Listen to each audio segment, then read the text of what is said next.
All right, before we go on today's show, let's talk about the impact that Jake Retzlaff leaving the BYU football program and what it could mean for BYU football as a whole this fall. Well, we do know that over the weekend, the Big 12 announced they will be doing away with their annual preseason media poll. There will no longer be Arizona State being picked 16th last year and making a run to number one in the conference. BYU also, were they 13th or 14th last year, obviously making a run to the top 15 in the country.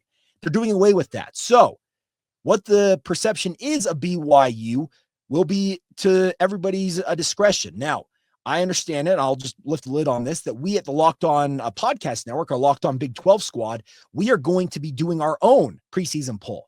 I expect that there will be a number of our hosts that are going to knock BYU down a peg because, simply put, when you lose your starting quarterback, that's a hard thing to rectify and say, hey, they're going to be just fine. Because the quarterback position, it is so critical in this era of college football and football in general. Quarterbacks are what make things go. And losing your quarterback, there's no other way to spin it than it's a debacle for BYU, and they're going to have to get past that.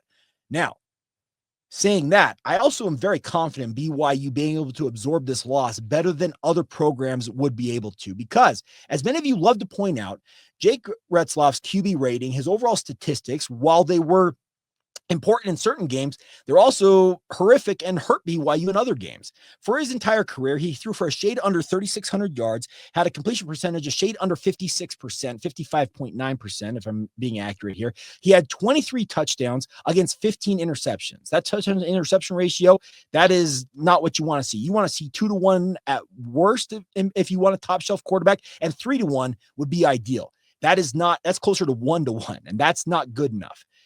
The simple fact of the matter is BYU has what appears to be a pretty elite defense led by Jay Hill returning, and they've obviously upgraded that with some of the transfer portal additions they have brought in, particularly Keanu Tanavasa along the defensive line, etc.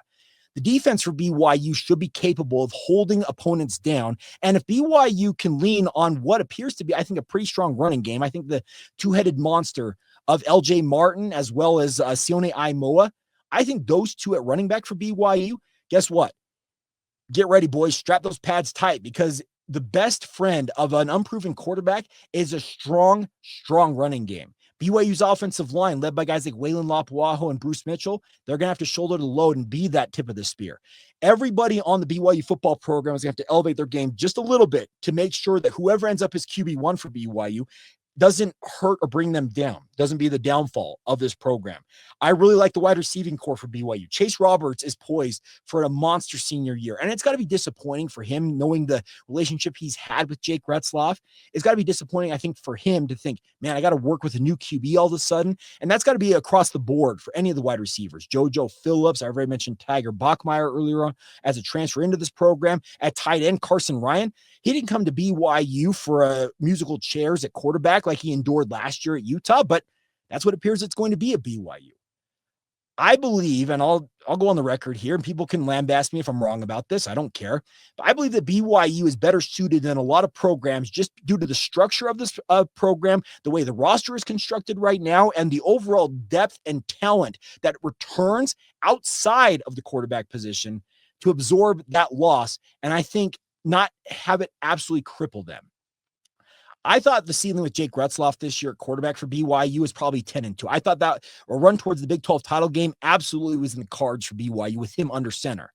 I've said it on this podcast, if you're in every day, that I think that him leaving BYU, and Jeff Hansen's echoed this, is that the loss of Jake Retzlaff is 1-2, and I think Jeff said 1.5 wins, 1.5 wins. I termed it at 2 wins.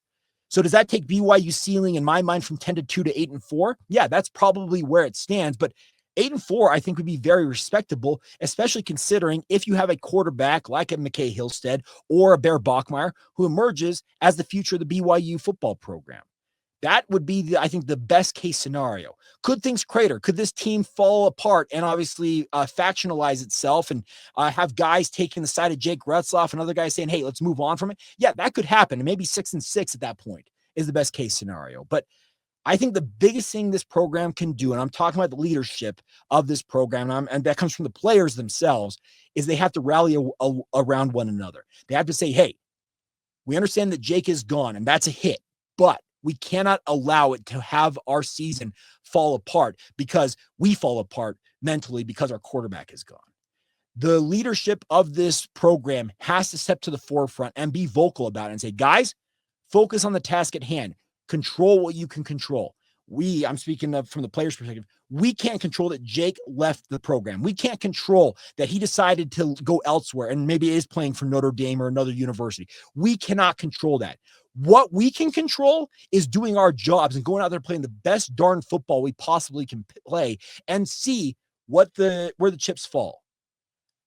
I like where BYU stands with regards to the overall roster construction. Because as I said, I think Jay Hill is ready to take this defense to a whole nother level. And it was a top 30, top 40 defense at worst last year. If they're top 20 caliber this year, led by guys like Isaiah Glasker, Jack Kelly, Keanu Tanavasa, Tanner Wall, Maury Bamba, if that defense really is as elite as I think it could be, guess what? BYU may win ugly, but I think they'll win more often than not. And if they get to 8-4, 9-3, hey, if the odds makers are to be believed, the Big 12 is going to turn into chaos this year. If you've looked at the over-under win totals, the highest I have seen is 9.5. The lowest I've seen is a 4.5.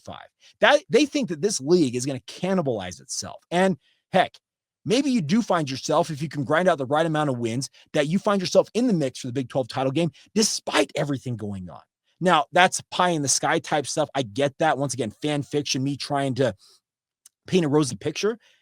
The same thing could go opposite, where BYU, as I mentioned, falls apart, and maybe they're near the bottom of the league where they're struggling maybe to reach bowl eligibility. They're grinding, maybe going into the final weekend of the year at 5-6 and looking for a 6th win just to go bowling. Everything is in play here for the BYU football program. It absolutely is. I freely acknowledge that, but I do have the confidence that the leadership of this team and obviously the coaching staff, Kalani Sitake, they have dealt with hits before, and there are going to be hits to come. But you just have to, as I mentioned, control the controllable. You can't control that Jake Retzlaff thought a 7-game suspension was untenable and wants to exit the program. That's you move on from that. The defense has got to hold opposing teams down. BYU's got to hope the guys like LJ Martin and Sione Aimoa are ready to be the bell cow ball carriers that they need. That offensive line has got to come through and open holes and allow that running game to go. Wide receivers, tight ends, the running backs as well have got to create opportunities in one-on-one situations to allow whoever at quarterback, McKay Hillstead, Trayson Bourget, and or Bear Bachmeyer, to complete easy and high percentage throws. And you hope to high heavens that you can generate just enough to win at a decent enough level to keep doing this thing. There is a setback, obviously losing your quarterback for BYU. That is readily apparent. And for a lot of programs, that would be downright crippling. But I have got the faith that this BYU football program, it's got the roster construction and enough returning talent in it to absorb that hit and emerge, maybe, as I mentioned, with a ceiling that probably was 10-2, where it maybe goes down a couple of games, but it's still 8-4. Uber respectable at the Power 4 level, and especially in the Big 12, where, as we've all seen, it's a pretty topsy-turvy league to begin with. All right, that is going to do it for today's edition of the show. Crazy weekend, obviously, and there is still much to come. What's next in the Jake Retzlaff soap opera? Who the heck knows, but we will have it covered for you guys every single day, as we always do here on this podcast. So subscribe, rate and review the show, share it with your family and friends, and tell them this is daily BYU content, expert content with inside sources they won't get anywhere else. And as always, thank you for making Locked On Cougars your first listen of the day. And also, thank you for being an everydayer right here on the Locked On Cougars podcast.